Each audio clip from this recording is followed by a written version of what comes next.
Oke, sebentar saya share dulu materi hari ini.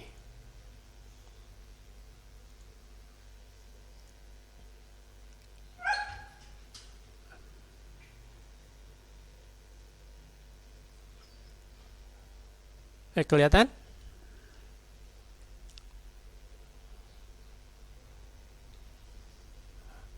Halo, bisa kelihatan? Sudah tampil ini? Kelihatan, Pak. Kelihatan, Pak. Oke. Kelihatan, Bapak. Baik, emotional intelligence. Ya, jadi kecerdasan emosional, ada yang menyebutnya apa? Emotional quotient, ada yang menyebutnya emotional intelligence, ya, samalah.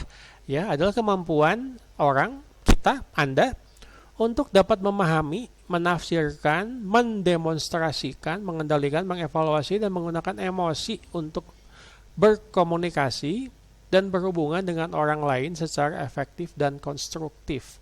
Efektif, simple, sederhana, dan konstruktif, membangun terutama dalam hubungan interpersonal, dalam hubungan sosial. Ya, Anda akan dijauhi teman-teman kalau misalkan gede ambek, ya, gampang marah. Kenapa? Secara emosional Anda tidak bisa kontrol emosi Anda. Dikit-dikit marah, masalah yang kecil jadi gede. Ya, kenapa? Ya, mungkin kedewasaannya, mungkin tidak pernah dilatih. Nah, ini sangat penting, ya. Kenapa? Kita lihatnya bukan cuma saat ini, tapi juga ke depan. Saya tadi menyebutkan kepada Anda, satu saat Anda akan bekerja, satu saat Anda akan jadi profesional. Beberapa ahli berpendapat bahwa kecerdasan emosional itu bahkan lebih penting daripada IQ. Kecerdasan saja tidak cukup. Anda orang cerdas, Anda orang jenius, tapi tidak sulit untuk mengendalikan emosi. Nggak ada yang mau kerja dengan Anda, nggak punya Anda yang namanya teman. Sulit untuk misalkan menyampaikan sesuatu atau berkomunikasi. Nah, kecerdasan emosional meningkatkan hubungan interpersonal, pertemanan, meningkatkan kemampuan Anda sebagai seorang leader, seorang pemimpin. Ini kepada yang para cowok, satu saat Anda akan jadi pemimpin, ya, minimal jadi pemimpin rumah tangga. Kalau rumah tangganya dipimpin gak benar, wah kacau nanti. Ya, meningkatkan pengelolaan stres, itu sudah kita bahas. Gen Z itu katanya rentan stres karena penggunaan teknologi. Dengan IQ, kita akan coba mengelola stres dengan lebih baik, menghindari masalah mental. Mengembangkan keterampilan komunikasi.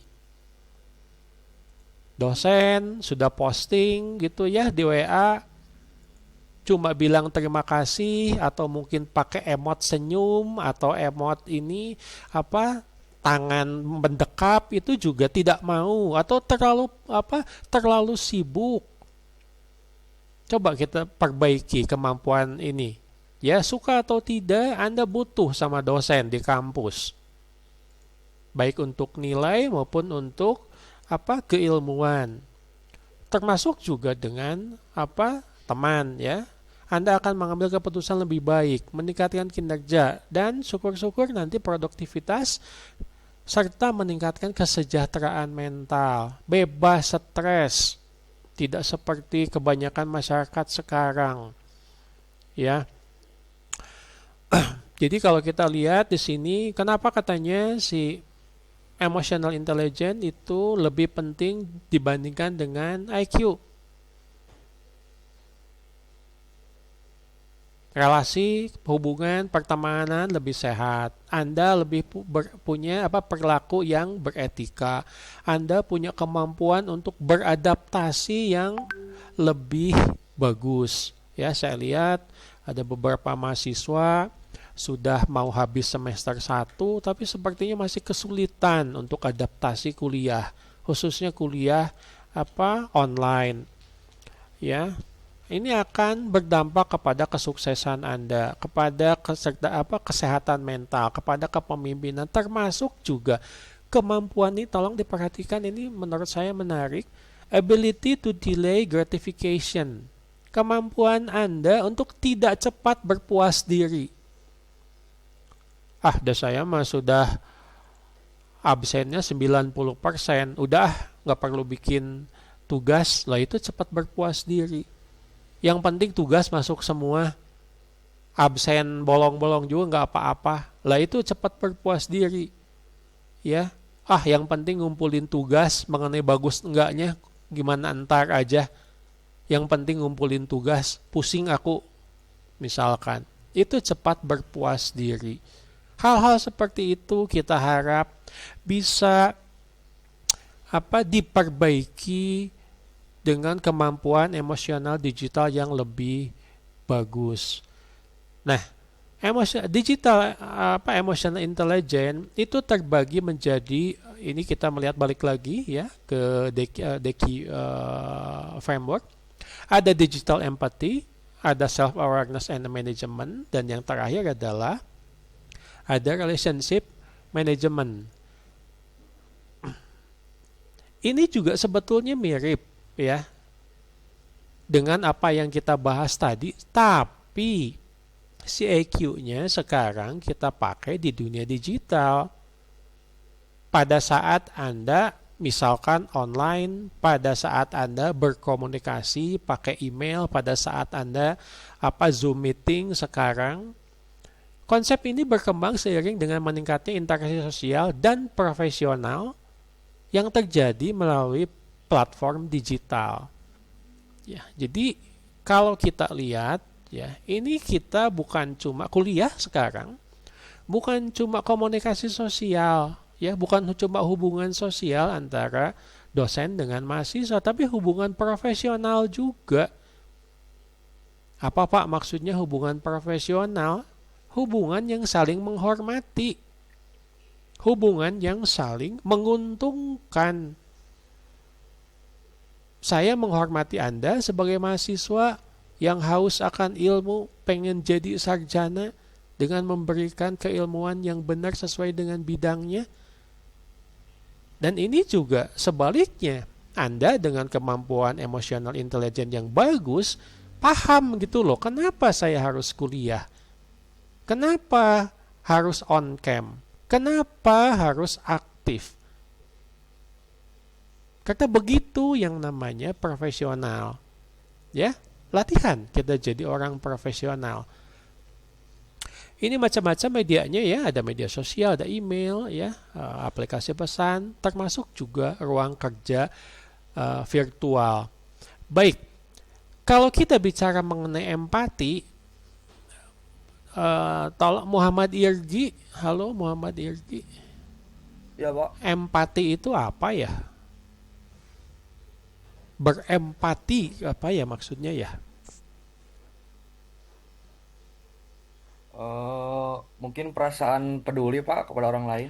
Perasaan peduli. Muhammad Yasin.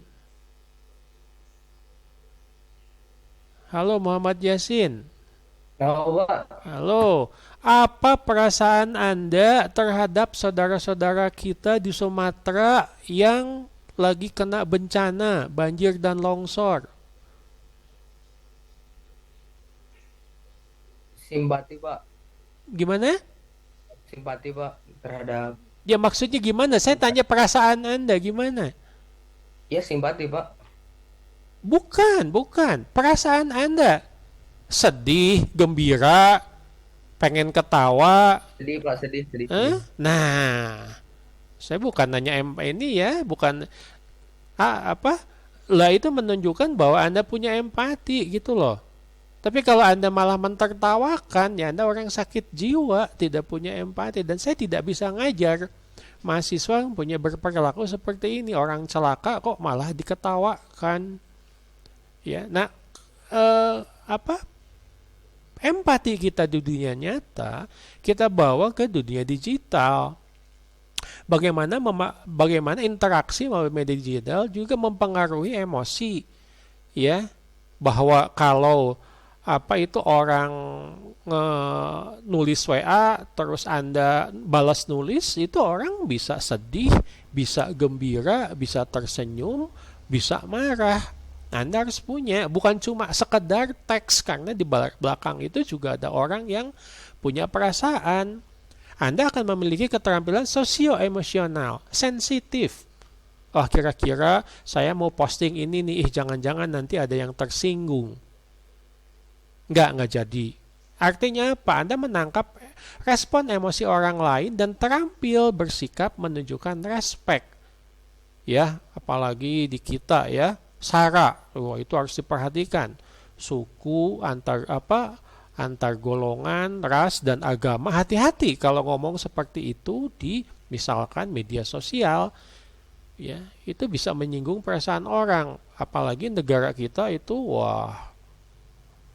banyak suku, banyak agama, ya, latar belakang sosial dan seterusnya.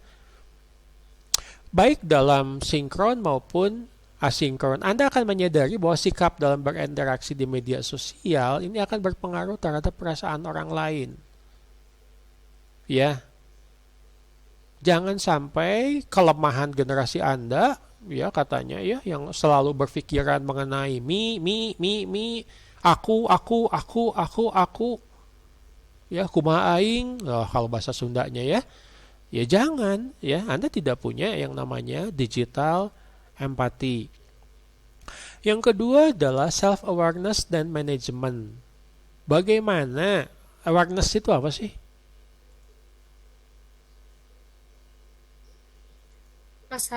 Kesadaran. Saya sadar ini lagi kuliah. Harus jaga sopan santun. Harus menghargai teman, ya. Kalau dosen lagi ngomong, saya nggak perlu ikutan ngomong. Ada saatnya nanti, misalkan. Itu self-awareness. Kemampuan Anda untuk memanage diri. Waktunya kuliah, waktunya makan. Waktunya istirahat. Waktunya olahraga. Waktunya santai. Jadi diharapkan Anda memahami bagaimana nilai atau kepercayaan pada dirinya bisa mempengaruhi atau bahkan dipengaruhi oleh lingkungan bermedia sosial. Harus gimana? Ya harus mampu mengendalikan diri. Ada posting yang menyebalkan misalkan orang lain. Apakah kita harus marah? Mungkin kita harus marah. Tapi pikir lagi baik-baik.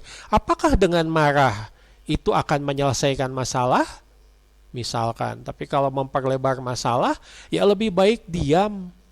Toh kalau ngebalas juga Anda tidak dapat penghargaan, tidak dapat sertifikat, tidak dapat piala, ya, tidak dapat saweran atau apalah istilahnya ya.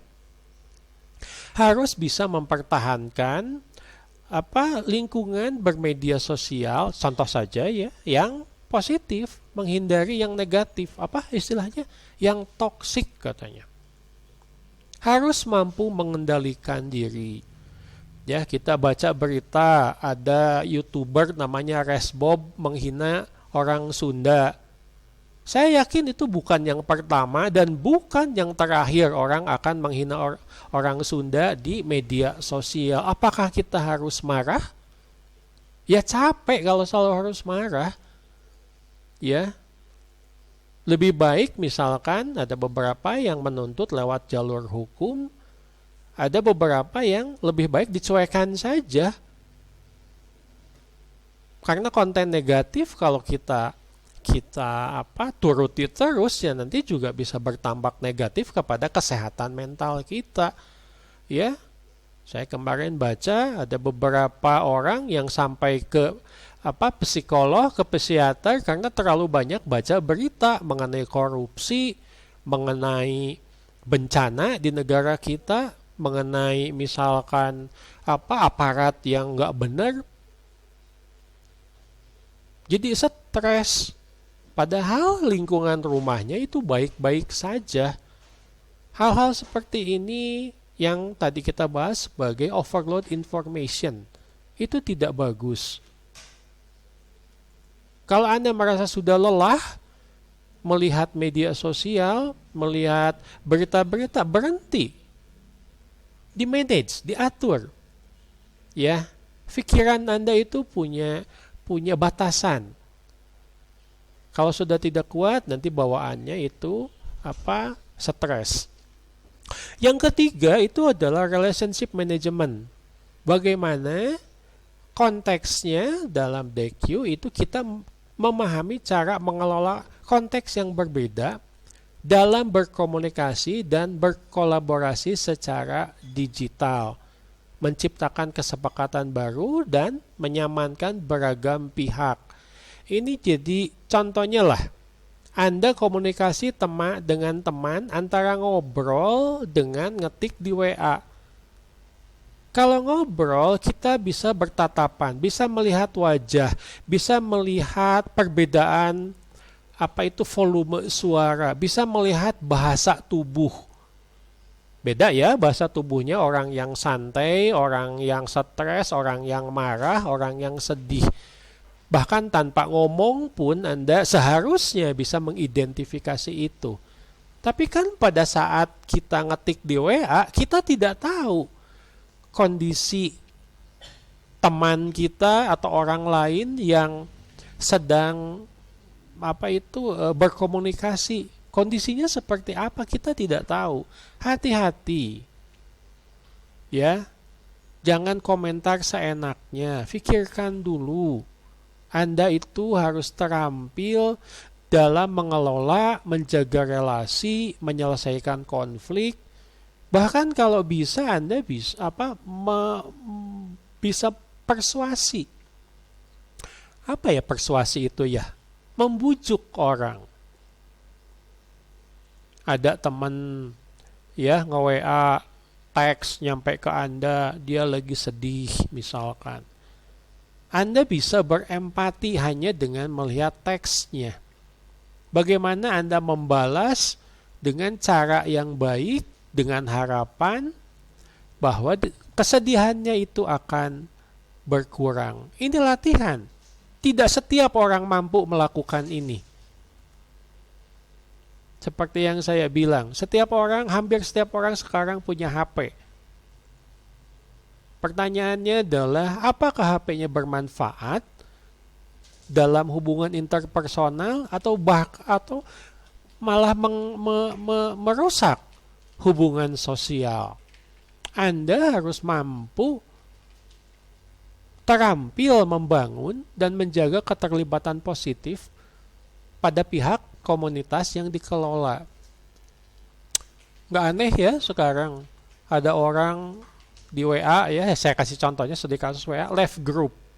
Kenapa tersinggung? Ada WA yang seharusnya mempertahankan silaturahmi bubar. Kenapa tidak nyaman? Ada yang kerjaannya marah-marah melulu. Ada kerjaannya yang membagi-bagikan konten hoax atau konten negatif. Saya malah jadi stres ikutan grup WA ini. Udah left aja. Ya. Kalaupun mau left, ya seperti halnya kita masuk kuliah, seperti halnya nanti Anda akan bekerja. Ya, datang baik-baik, sebaiknya keluar juga baik-baik. Itu kemampuan Anda untuk mengelola relationship. Ingat, ya teman-teman Anda sekarang ini relasinya harus dijaga sampai dengan Anda nanti lulus kuliah. Kenapa? Itu bagian dari keterampilan Anda untuk mengelola jaringan, network. Untuk apa? Nih contoh saja. Saya sudah pas lulus kuliah itu 2 atau 3 kali dapat kerja, baik proyek maupun kerja di kerja tetap, itu karena bantuan teman, karena informasi dari teman. Teman mana? Teman kuliah. Bahkan pernah saya dapat satu pekerjaan tidak perlu wawancara, langsung diterima. Karena ternyata yang menentukan untuk diterima atau tidaknya itu adalah salah satu teman kuliah saya. Nah ini, bagaimana sejak kuliah Anda bisa memanage relationship, memanage jaringan. Keuntungannya bukan hanya saat ini, ya bikin tugas, terus senang-senang kuliah, ya ngobrol, nongkrong, tetapi juga di masa depan. Kalau teman Anda ada yang sukses, saya yakin yang paling diingat kalau misalkan dia butuh bantuan atau butuh pegawai misalkan, itu pasti sahabat-sahabatnya pada saat kuliah yang tentu saja dianggapnya capable atau mampu. Baik, ini hal-hal yang tolong dicamkan ya. Ini bukan hafalan tapi harus Anda laksanakan untuk bisa mencapai bukan hanya empati di dunia nyata tapi juga digital empati ya. Yang pertama adalah menghargai privasi orang lain. Anda mau posting foto bersama teman Anda di media sosial, minta izin. Kalau tidak diizinkan, jangan. Jangan mengumbar cerita pribadi orang lain. Foto, terus juga video dan seterusnya tanpa seizin yang bersangkutan. Hargai privasi. Ya, ada mahasiswa misalkan menghubungi nge-WA dosennya jam 10 malam. Lah kan dosen juga butuh istirahat kali ya. Kecuali kalau memang itu persetujuan dosennya.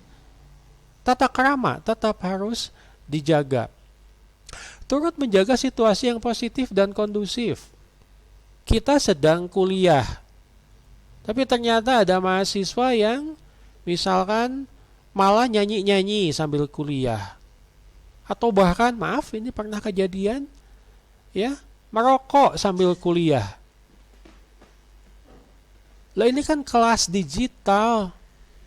Ya, di kelas itu nggak boleh merokok. Di kampus saja itu tidak boleh merokok. Karena yang namanya sekolah, kampus, itu harus jadi tempat yang sehat. Menghargai kesehatan, tempat kita belajar literasi kesehatan supaya jadi orang yang lebih baik. Menghargai kenyamanan orang lain. Anda ngobrol di kelas, dosennya jadi marah. Ya, Anda bukan tidak menghargai dosen, tapi juga tidak menghargai teman-teman Anda. Kuliah jadi terpotong gara-gara dosennya ngambek. Misalkan semua jadi merasa tidak nyaman. Bagaimana di dunia digital ya sama. Kita juga di kelas ya, kelas online. Harus adab itu dijaga. Bersikap toleran dan berpikiran terbuka. Nih contoh, ya orang sekarang itu seneng dengerin podcast apapun. Bahkan saya pernah dengar ada iklan yang mau mempodcastkan kuntilanak, nggak ngerti saya itu apa maksudnya. Ya, kadang-kadang orang ini tidak punya filter. Kadang-kadang orang ini karena setuju dengan pendapat yang podcast, merasa tidak toleran, merasa paling benar sendiri, artinya tidak berpikiran terbuka. Mereka lupa bahwa yang podcast itu manusia itu bisa salah. Ya, jangankan manusia, ya, nabi saja bisa salah. Tapi kan nabi mah langsung diluruskan, dibenarkan oleh yang maha kuasa. Ya, tapi kalau orang yang podcast, ya itu kan pendapat orang. Pendapatnya bisa kita terima, bisa kita tolak. Lalu memberikan dukungan online sesuai kemampuan. Nih contoh, saudara-saudara kita di Sumatera itu sedang kesulitan, kena bencana. Gimana caranya kita bisa nolong? Saya nggak bisa apa-apa, online aja. Saya mau nyumbang. Sedikit aja memang karena saya uangnya juga lagi kurang. Saya mau nyumbang 20.000, 50.000 lewat Basnas, lewat dompet duafa, lewat badan-badan amal lainnya yang memang terakreditasi dan bisa dipertanggungjawabkan. 5 menit udah beres. Tapi Anda bukan cuma urusan mengeluarkan uang, beramal juga melatih perilaku berempati. Anda hidup tuh bukan sendirian di dunia. Ya, satu saat Anda bakalan butuh bantuan orang lain.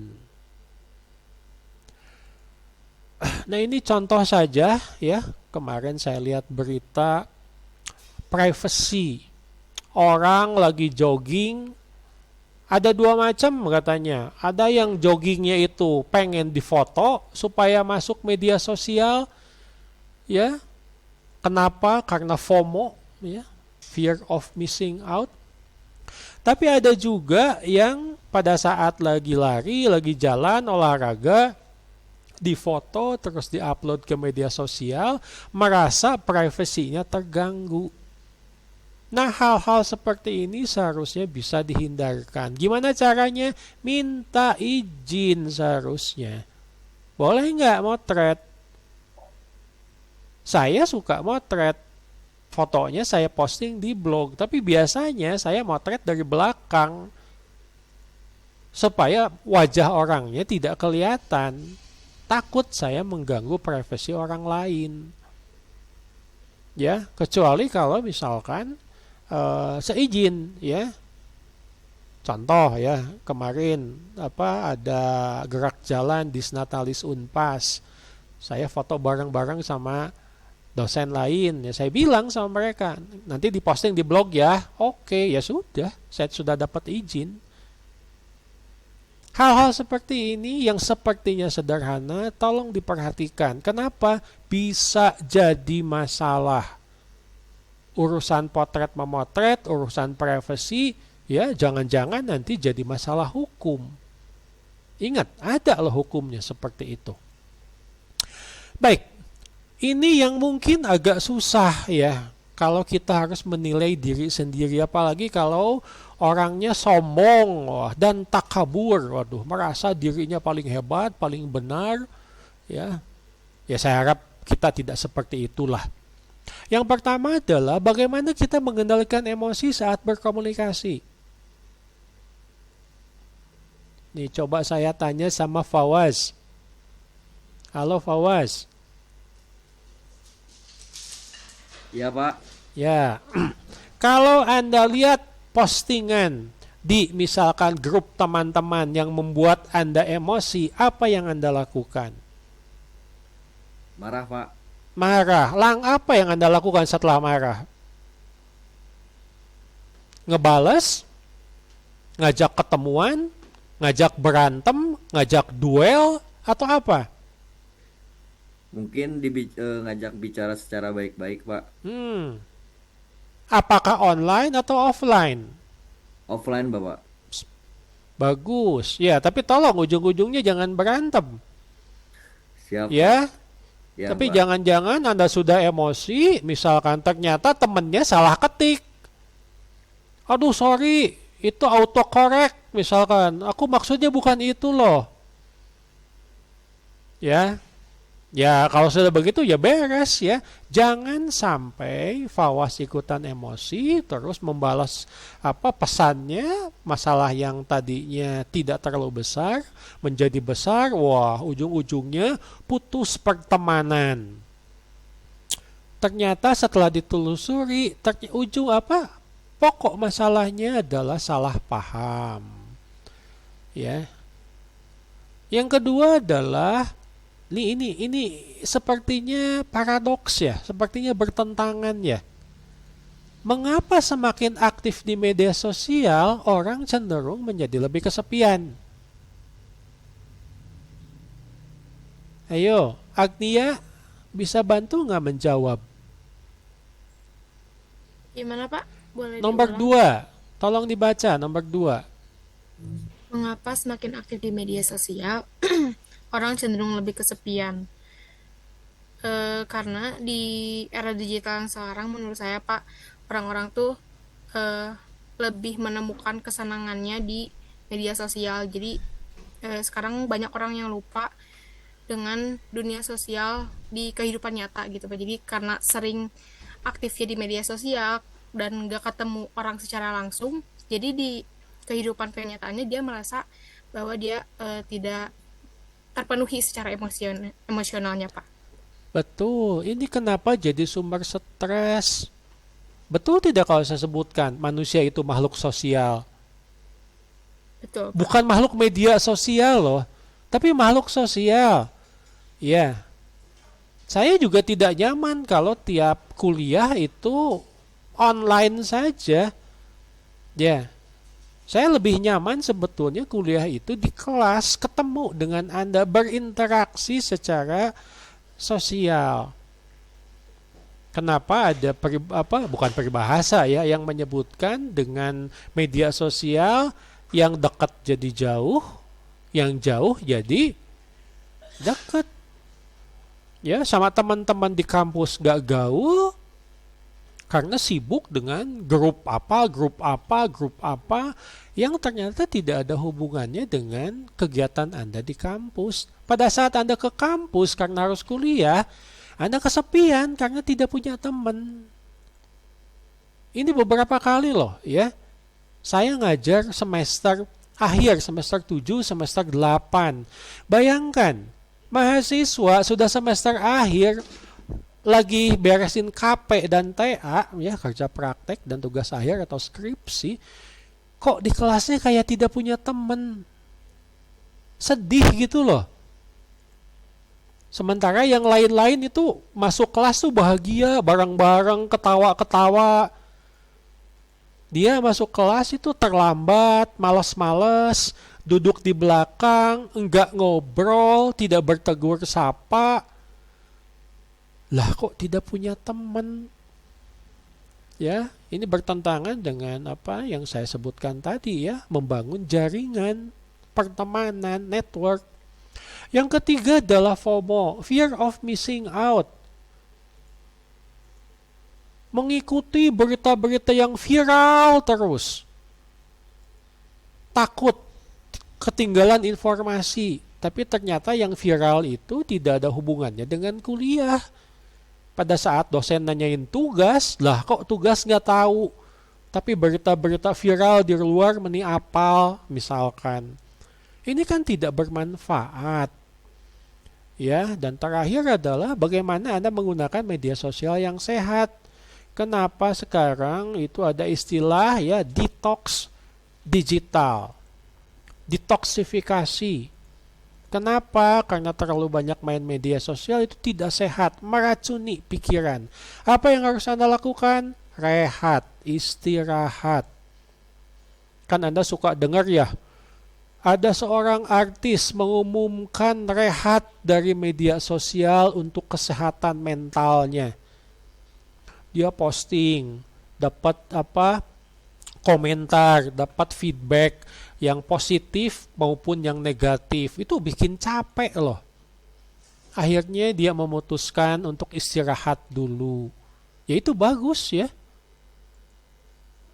Karena kalau diteruskan, bukan tidak mungkin dia bakalan stres atau depresi. Sebentar.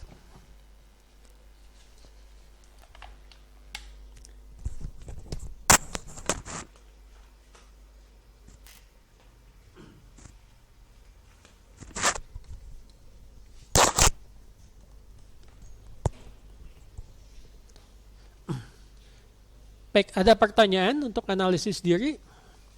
Nah, ini salah satu penyakit yang coba kita hindari ya.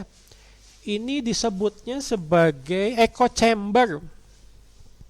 Chamber itu ruangan, echo itu apa? Gema. Ya.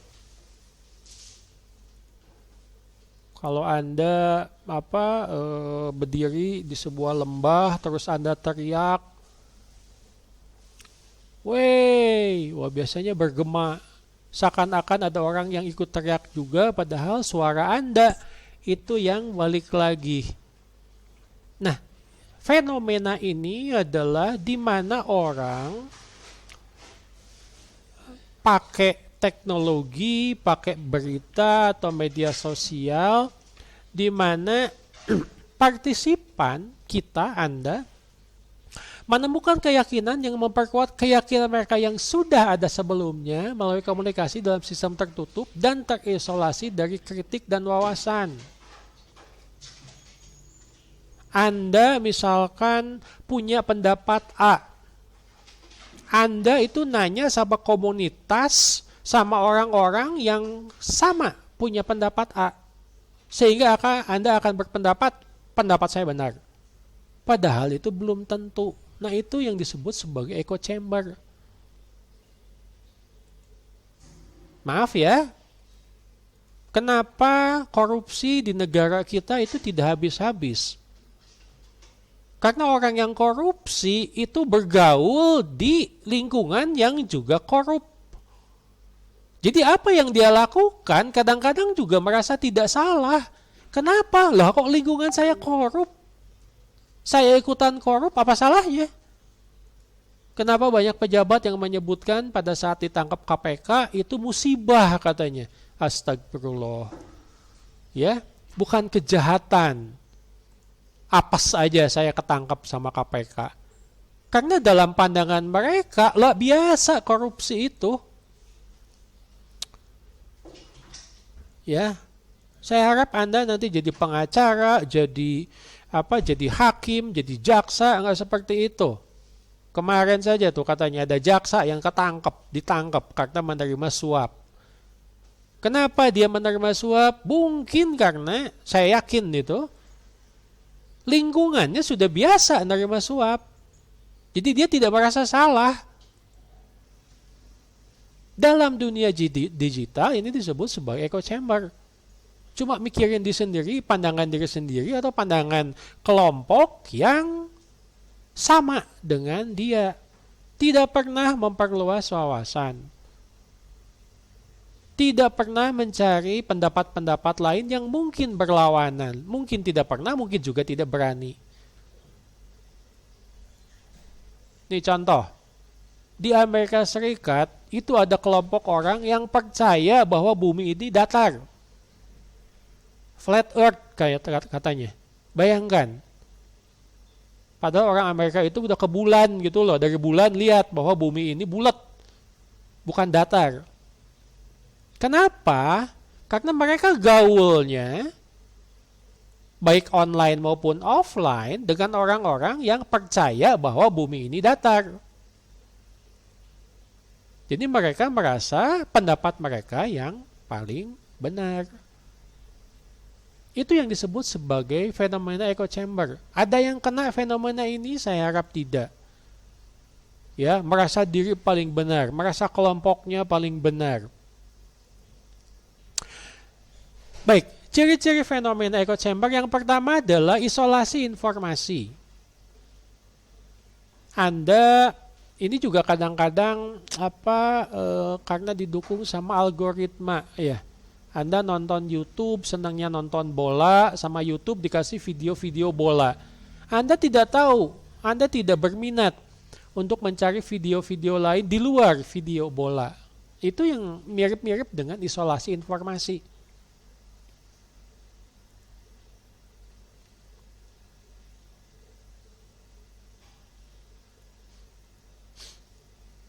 Penggunanya mendapatkan informasi dari sumber yang setuju dengan pandangan mereka hingga sulit untuk melihat perspektif yang berbeda. Nah, yang jadi mahasiswa tantangan kita itu adalah harus melihat perspektif yang berbeda untuk memperluas wawasan. Sehingga ini akan memperburuk polarisasi sosial dan politik. Merasa diri paling benar itu sumber dari masalah. Sehingga akan berakibat ke nomor 2, penguatan bias. Orang akan ngotot dengan pendapatnya sendiri. Tidak punya semangat untuk mencari kesamaan. Tidak semangat untuk mencari penyelesaian masalah.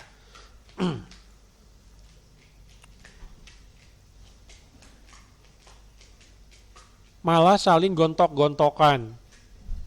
Ya, semuanya berpendapat saya ini mengacu kepada data dan fakta dan informasi. Wah, yang benar.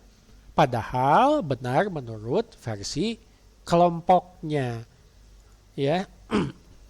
Ini akan mengakibatkan kurangnya perspektif yang berbeda. Anda akan mudah ribut dengan orang lain.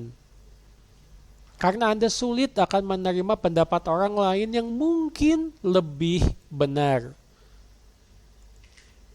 Jadi mahasiswa, jadi sarjana, ini punya tanggung jawab. Tanggung jawabnya adalah salah satunya kemampuan Anda untuk terus berkembang. Dalam bidang apa? Dalam keilmuan. Kenapa? Kalau kami di Fakultas Teknik, saya yakin juga di Fakultas Hukum, salah satu tujuan dari kurikulum itu adalah memberikan kemampuan kepada mahasiswa lulusan lifelong learning. Belajar sepanjang hayat. Yang sekarang benar belum tentu besok itu benar. Yang sekarang bagus belum tentu besok itu bagus. Ya, wawasan harus diperluas. Yang keempat, ini adalah efek algoritma. Tadi saya sudah memberikan contoh ya, YouTube atau mungkin media sosial. Anda ya contoh sajalah ya pada saat pemilu gitu loh. Wah, semuanya merasa diri paling benar. Ya kalau sudah beres pemilu ya sudah. Gak perlu gontok-gontokannya dilanjutkan. Ini terus aja gitu ya. Gak beres-beres. Yang namanya perpecahan tuh dilestarikan. Padahal kalau kita lihat yang dipegang sama Garuda Pancasila itu tulisannya Bhinneka Tunggal Ika. Berbeda-beda tapi tetap satu.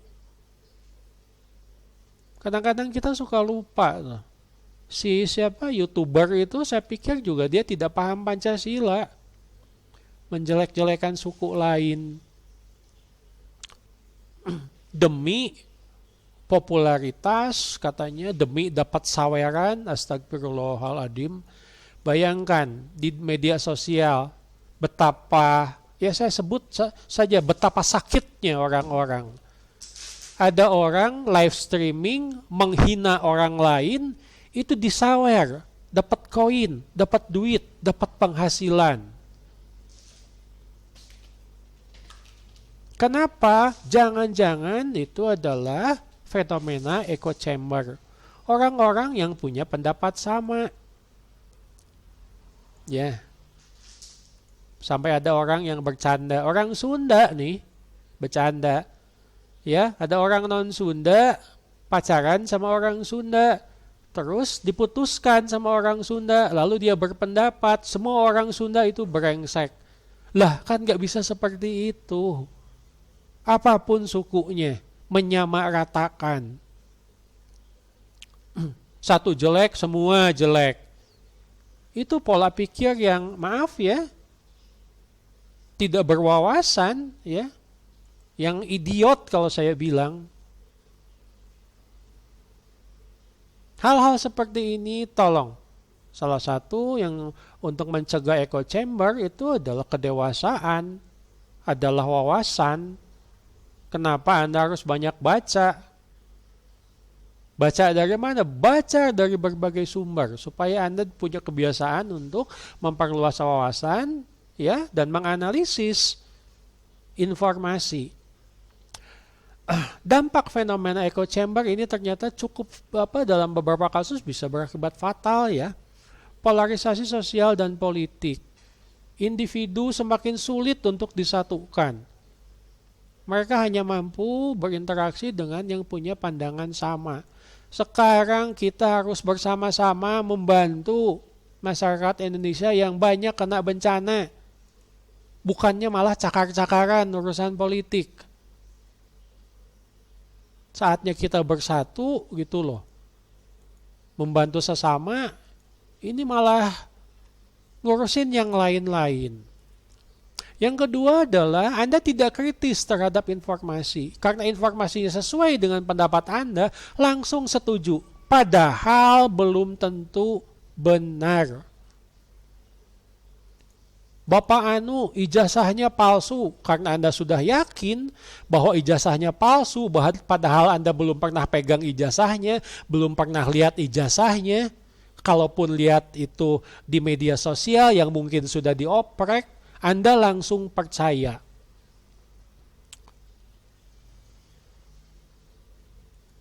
tanpa misalkan memperhatikan pendapat lain yang mungkin berbeda. Nah, yang terakhir ini adalah yang cukup berbahaya, radikalisasi. Saya pernah baca ada yang mempersiapkan bom bunuh diri karena ternyata dia banyak nonton YouTube yang memang kontennya itu radikal.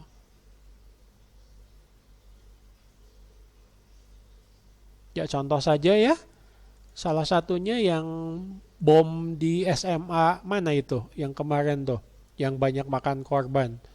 Sedih sekali gitu loh.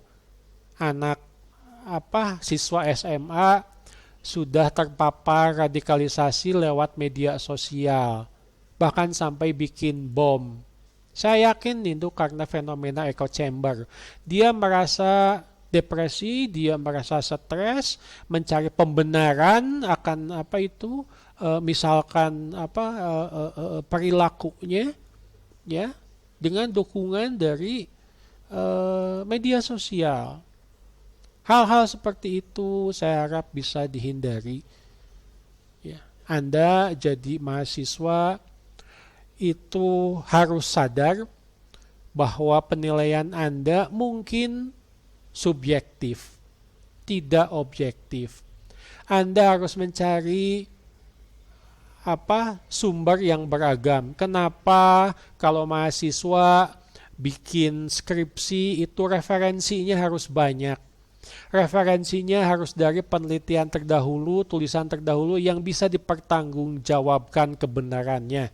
Sudah direview oleh para ahli. Bahkan sudah direview oleh para ahli pun kadang-kadang pendapatnya suka bertentangan. Ini akan membuka wawasan kita supaya kita bisa menerima perbedaan. Dengan menerima perbedaan, kita akan tumbuh menjadi orang yang diharapkan lebih baik. Berdiskusi secara terbuka dengan orang yang punya pandangan lain. Dalam beberapa kasus ini tidak akan mengubah pandangan, tapi setidak-tidaknya kita saling menghormati, nggak perlu gontok-gontokan.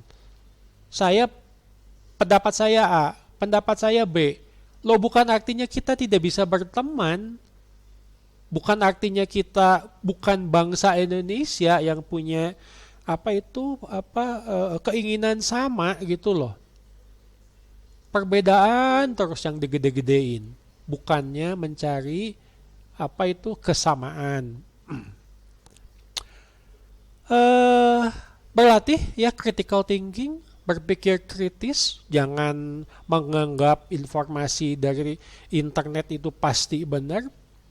Memeriksa fakta sebelum menyebarkan informasi dan sambil membangun kesadaran bahwa kadang-kadang seringnya algoritma dalam memanfaatkan media digital itu kadang-kadang mengikuti keinginan kita.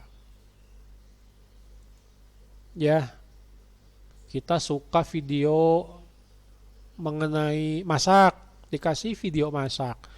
Di YouTube begitu, di TikTok begitu, ya. Hal-hal seperti ini akan mengurangi wawasan kita. Saya harap mahasiswa tidak terpapar apa yang kita sebut sebagai fenomena echo chamber. Anda senang dengerin suara Anda sendiri. Kenapa? Karena suara saya yang paling benar. Tidak seperti itu. Ya. Baik, itu materi kita hari ini. Sebentar.